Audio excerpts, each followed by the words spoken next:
বইগুলো নিয়েছি হলো দখল এবং ফ্রন্টলাইন।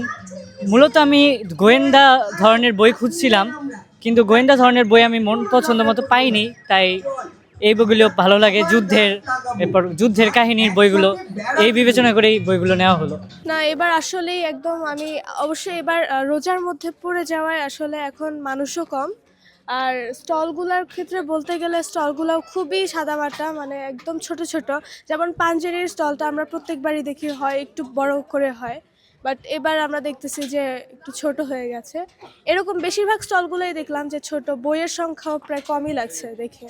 আমি এত বেশি বই পড়ি না, তবে হ্যাঁ আমার প্রত্যেকবার এসে একটু বই কিনবো এরকম একটা আশা থাকে।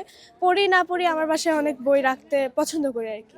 তো দেখলাম যে এবার আসলেই বই কম, তো মানে এত ইন্টারেস্টিং যেরকম আমরা প্রত্যেকবার চাই ওইরকম দেখছি না। হ্যাঁ, এবারকার মেলা আমার কাছে মোটামুটি অনেকটাই ভালো লাগছে। যেহেতু আমি এই প্রথম আসছি, প্রথম আসার সাথে সাথে আমার ভালোই লাগতেছে। শুনছি নাকি প্রথমবার এরা নাকি আরো ডিফারেন্ট ভাবে, আরো জাঁকজমক ভাবে সাজানো হয়েছিল, কিন্তু এবার তো আরো সাধারণ ভাবে করা হয়েছে, যেন অনেক তাড়াতাড়ি করা হয়েছে, তো এই জন্য। আর আমরা নারায়ণগঞ্জ থেকে আসি, নারায়ণগঞ্জ বেলি স্কুল থেকে আসছি আমরা, অনেকটাই দূর থেকে আসা হয়েছে আমাদের এবার।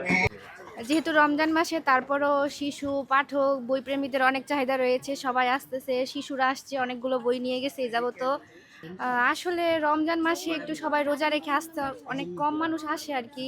তারপরও যেহেতু পাঠক আছে, পাঠকের উৎসাহ আছে, চাহিদা আছে, তারা হয়তো বইপ্রেমীদের বই মেলার টানে আসবেই।